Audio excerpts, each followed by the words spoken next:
राम जब नहीं थे तो रामायण भी नहीं थी, कृष्ण नहीं थे तो गीता भी नहीं थी। देखो कितने बुद्धिमान है। ये सनातन धर्म के ऊपर वो बोल रहे हैं, अनाधिकार चेष्टा। कृष्ण नहीं थे तो गीता भी नहीं थी, राम नहीं थे तो रामायण भी नहीं थी। अर्थात ये जब आए तब रामायण हुई, तब गीता हुई, तब महाभारत हुई। तो महाभारत, रामायण और पुराण सारे के सारे निराधार, निरर्थक। फिर और आगे बढ़ गए, अतिक्रमण कर गए अपनी मर्यादा का, अपनी सीमा का। तो क्या बोले, कहते ये शिव महापुराण शंकर जी को आगे बताता है, उनसे सभी देवी देवताओं की उत्पत्ति हुई, विष्णु की भी, ब्रह्मा की भी उत्पत्ति हुई। देवी भागवत, देवी के द्वारा सारे देवी देवताओं की उत्पत्ति हुई, सारा संसार रचा उन्होंने, महामाई जगदम्बा ने, और साथ साथ ब्रह्मा विष्णु शिव तीनों को ही जन्म दिया। अच्छा, सौर पुराण उठा ले, भविष्य पुराण उठा ले तो सूर्य देवी सब कुछ है, ऐसा उनका मानना है। विष्णु पुराण ले तो विष्णु भगवान से सबकी उत्पत्ति हो रही है। ब्रह्म पुराण उठाएं तो ब्रह्मा जी से शिव और विष्णु की उत्पत्ति हुई। भ्रमित है, भ्रमित है। तो वो तो आप महाशय जी क्या उठाएं, वह तो कोई भी पढ़ेगा तो उसको ये भ्रम होना सहज है, वो तो होगा ही होगा। जिसके पास गुरु नहीं, जिसको समझाने वाला नहीं कि बेटा ये है क्या। अब एक बात समझ लो, चलो छोड़ो, अभी राम और कृष्ण जो आए हैं तब रामायण हुई, उस रामायण को भी छोड़ो। ये इतिहास पुराणाभ्याम पंचमम वेदानाम च वेदम, पद्म पुराण,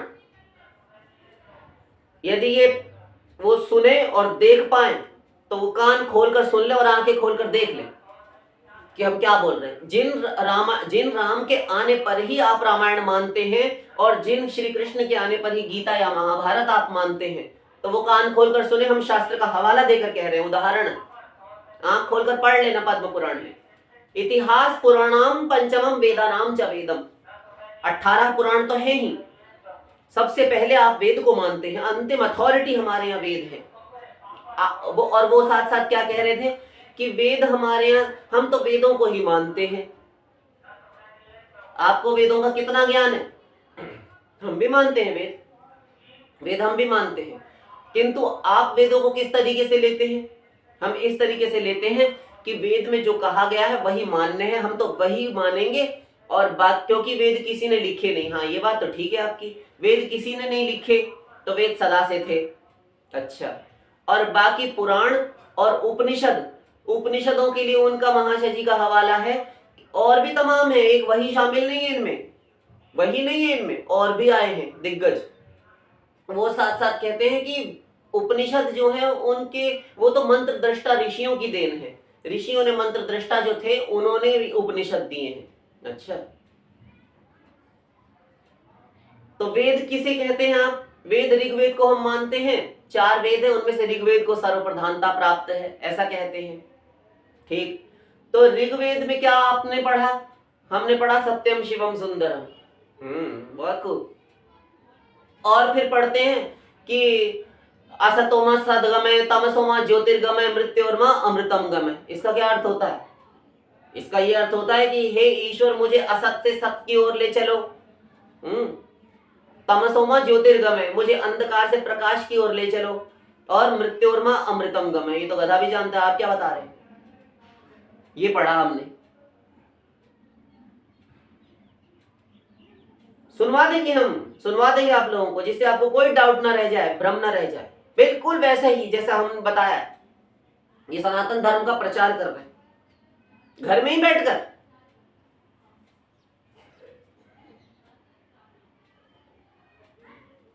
और पता कुछ नहीं,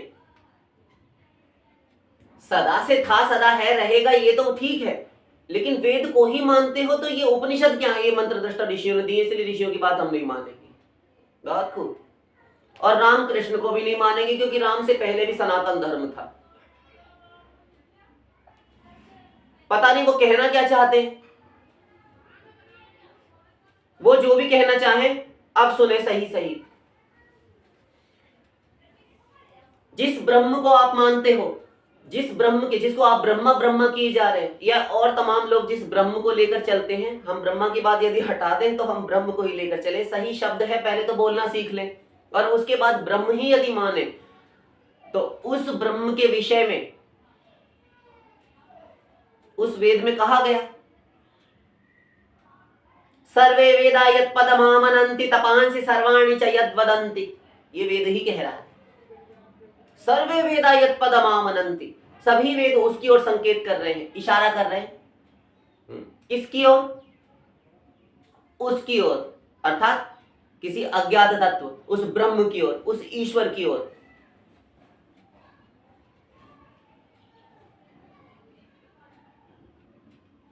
फिर कहा एकमेवाद्वितीयं ब्रह्म सर्वं खल्विदं ब्रह्म, ये उस ब्रह्म के विषय में कहा जा रहा है जो परम तत्व है, जिसको प्राप्त करना ही इस जीव का एकमात्र उद्देश्य है, लक्ष्य है, जिसको प्राप्त करके ही जीव अविलंब शोक मुक्त हो सकता है। और तमेव विदित्वाति मृत्युमेति नान्यः पंथा विद्यते यनाय, श्वेताश्वतर उपनिषद, ये वेद कह रहा है। तमेव विदित्वा, उसको जानकर ही, मृत्युमेति नान्यः पंथा विद्यते यनाय, उसको जानकर ही जन्म मृत्यु रूप इस दुस्तर संसार सागर का उल्लंघन अतिक्रमण कर जाता, लांघ जाता है ये जीव, उसको ही जानकर। तम एव नान्यः पंथा विद्यते यनाय, और कोई मार्ग नहीं है, अर्थात तभी मोक्ष हो सकता है, इस भव चक्र, इस भवाटवी से मुक्ति पाई जा सकती है, इस भवफंद से छुटकारा मिल सकता है, कर्म बंधन निर्मूल हो जाते हैं उसके, ये वेद कह रहा है। तो उसको जानकर, किसको जानकर? उस ब्रह्म को। तो आप जिस ब्रह्म के विषय में कह रहे हैं और जिन राम की खिलाफत आप कर रहे हैं, जिन्हें हिकारत की नजर से देख रहे हैं कि जिन राम से पहले कोई वेद नहीं, राम से पहले कभी रामायण नहीं थी, कुछ नहीं था, तो आंखें खोलकर देख लें। इतिहास पुराणाम च पंचमम वेदानाम च वेदम, इतिहास और पुराण भी पांचवा वेद कहे गए हैं शास्त्र में। ये हम बार बार श्लोक बोल रहे हैं, इतिहास और पुराण। आप कहें यदि कि पुराण और इतिहास, रामायण और महाभारत ये इतिहास कहे जाते हैं, तो ये तो राम और कृष्ण बाद में आए, इनको हम सनातन नहीं मानेंगे। और साथ साथ वेद शास्त्र, ये जो पुराण है और स्मृतियां हैं, श्रुत ग्रंथ हैं, स्मृत ग्रंथ हैं, इनको हम नहीं मानते, केवल और केवल वेद को ही मानते हैं। केवल वेद मतलब उनका ये अर्थ है ऋग्वेद, साम, यजु और अथर्व, इन चारों को ही मानते हैं। उपनिषदों समेत रामायण महाभारत को और रामकृष्ण को किसी को नहीं मानते हैं। अच्छा, तो उनका भ्रम भी उन्मूल और निर्मूल करते चले साथ साथ। हो सकता है वो देखें, समझें।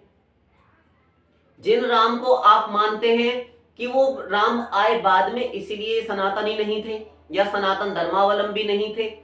अरे सनातन धर्म जिसके ऊपर आधारित है, जिस पर बेस्ड है, वो राम जो है, जो तुम्हारा ब्रह्म है वेद का, जो तुम्हारे वेद का ब्रह्म, जिसको तुम ब्रह्मा ब्रह्मा किए जा रहे हो, वो वेद का जो ब्रह्मा है, वेद का प्रतिपादन, वेद जिसका प्रतिपादन कर रहे हैं, और प्रतिपादक तत्व जो है, सर्वे वेदा यत् पदमामनन्ति अभी कहा, तो जिसकी ओर इशारा कर रहे हैं उस ब्रह्म की ओर, वो ब्रह्म ही तो स्वयं राम और कृष्ण है। और किसे समझते हो तुम ब्रह्म? और कौन है? अजी नहीं, ऐसा नहीं हो सकता, क्योंकि वो ब्रह्म तो रूप आकृति कुछ धारण ही नहीं कर सकता। तुम्हारा ब्रह्म धारण नहीं कर सकता होगा। वेद के ही भीतर कहा गया है कि वो वेद में ही ब्रह्मा, जिसको तुम ब्रह्मा कह रहे हो, वो ब्रह्म जो है वो रूप धारण कर सकता है, करता है, किए हैं। ऐसा कैसे हो सकता है? वो तो निष्कल है, उसमें कोई विकार नहीं, कोई उसमें शोक दुख नहीं, और कोई उसमें परिणाम नहीं, कोई उसका रूप नहीं, रंग नहीं, आकृति नहीं। और अभी आप ही ने कहा था अदृष्टम अव्यवहार्यम अलक्षणम अचिंत्यम अव्यपदेश्य, उसके साथ कोई व्यवहार इत्यादि नहीं किया जा सकता। हाँ, ये सही है, किंतु वेद में दोनों प्रकार की ऋचाएं हैं, दोनों प्रकार की, भेदवादिनी ऋचा, अभेदवादिनी ऋचाएं, जो भेद भी करती है कि जीव में और ब्रह्म में भेद है, और ये भी कहती है कि अभेद है। अभेद अर्थात सोहमस्मि, वो मैं ही हूं, अहम ब्रह्मास्मि, मैं ही ब्रह्म हूं, ये अभेद कर रही है।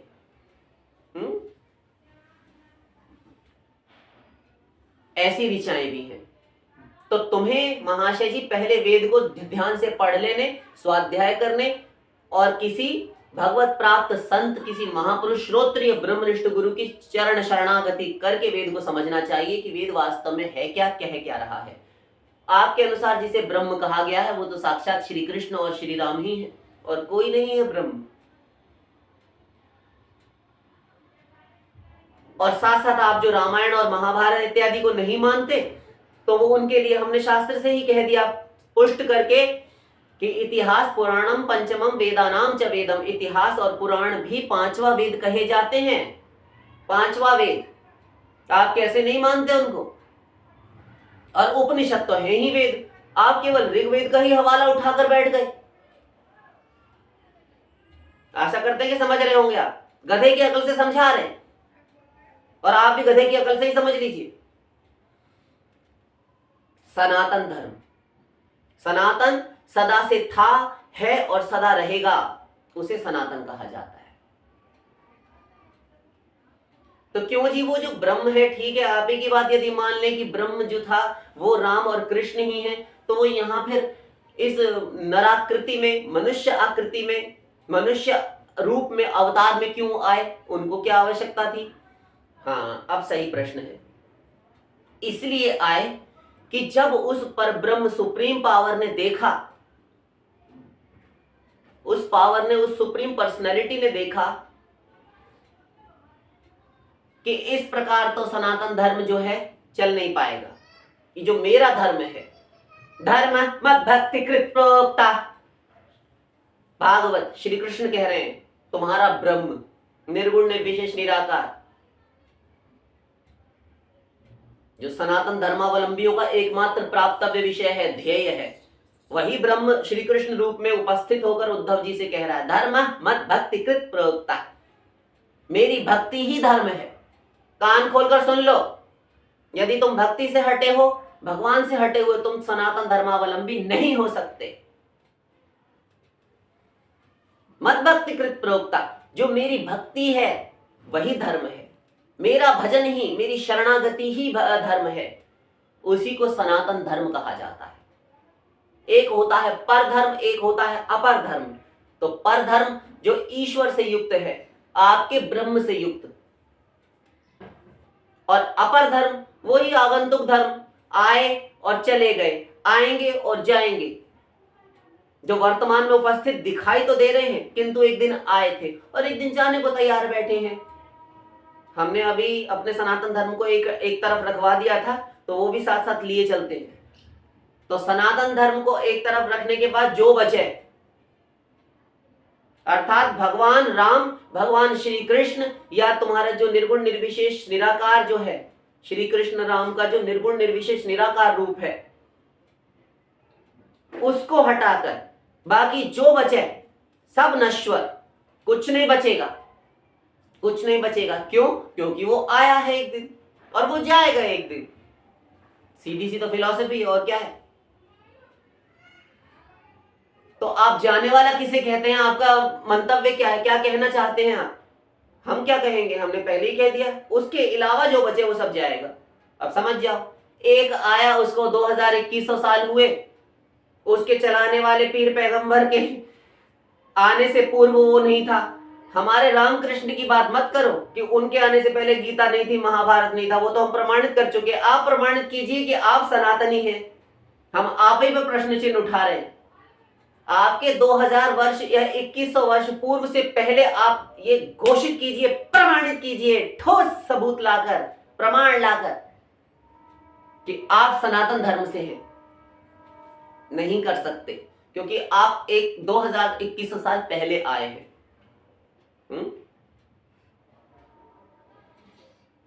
ईसा, क्रिश्चियनिटी और इस्लाम 1500 वर्ष मोहम्मद से पूर्व वो भी नहीं था। 1500 वर्ष क्या होते हैं नित्यता की दृष्टि से? नित्यता की दृष्टि, ब्रह्मा जी की आयु कितनी है? उसमें से यदि हम पूरी आयु ना लें और ब्रह्मा जी का केवल एक दिन अर्थात एक सर्ग अर्थात एक कल्प ही ले लें, ब्रह्मा जी का एक दिन रात एक कल्प कहलाता है। और ये कल्प कितना बड़ा होता है ये हम पहले बता चुके हैं, आप अब तक में बहुत अच्छी तरह से समझ चुके हैं। 8 अरब 64 करोड़ वर्ष, उसमें से केवल 1500 निकाल दिए जाए तो क्या होता है?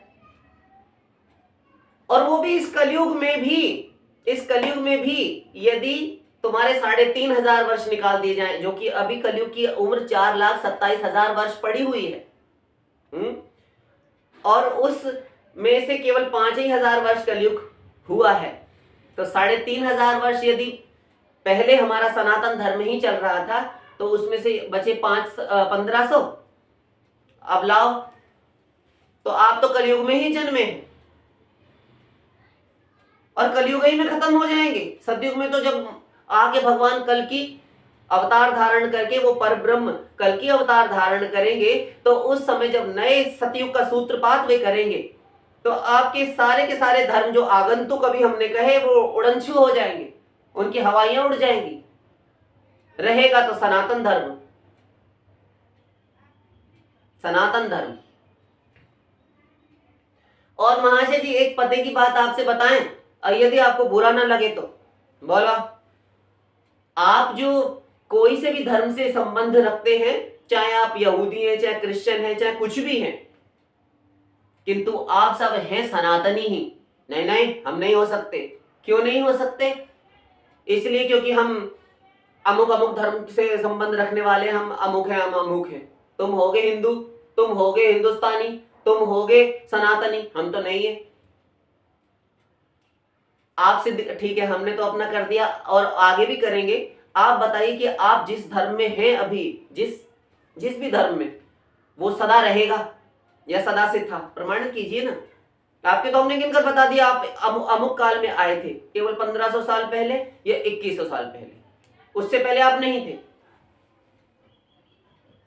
फिर आप सदा से कैसे हो सकते हैं और आप सदा कैसे रह सकते हैं? आपकी एक्सपायरी डेट भी हमने बता दी, इसी कलयुग में खत्म हो जाएंगे आप। अब रो पीटो गाओ चाहे कुछ भी करो, मातम मनाओ, हाँ? सनातन धर्म सदा रहेगा और सदा से था, क्योंकि जिसका कभी आदि नहीं था, जो कभी प्रकट ही नहीं हुआ, जन्मा ही नहीं। क्यों? इसलिए क्योंकि हमारा जो ब्रह्म है, हमारा जो भगवान है, वो भी अजन्मा है। और उन वेदों में जाकी सहज श्वास श्रुति चारी, जिसकी सहज श्वास है चारों वेद, तो जिस वेद को ही आप मानते हैं, यदि वेद ही लेकर चले, ठीक है थोड़ी देर के लिए, यद्यपि गलत है कि रामायण और गीता, भागवत और महाभारत, हम पुराण स्मृतियों को नहीं मानते, तो भी आप वेद को तो मानते हैं, हाँ? तो उस वेद का ही, वो वेद तो जाकी सहज श्वास श्रुतिचारी रामायण, जिसकी सहज नैसर्गिक नेचुरल श्वासें हैं, सांसें हैं वेद, तो जिसकी सांसें हैं वेद, और उस वेद में ही जो कहा गया, उस वेद में ही उस ब्रह्म का प्रतिपादन किया गया, तो उस ब्रह्म को यदि आप मानते हैं, और वेद में जो सनातन धर्म आप मानते हैं कि वेद में सनातन धर्म प्रतिष्ठित है, जो वेद में कहा गया है वही धर्म है, वही सनातन धर्म है, तो क्यों जी जब वेद को मानते हैं तो वो वेद जिसकी सांसें हैं, क्या आप उसको नहीं मानते? और तुम्हारा ब्रह्म तो सांस लेता ही नहीं, सांस तो कोई पुरुष ही ले सकता है। अर्थात आपको मानना पड़ेगा कि भगवान सगुण सविशेष साकार ही है।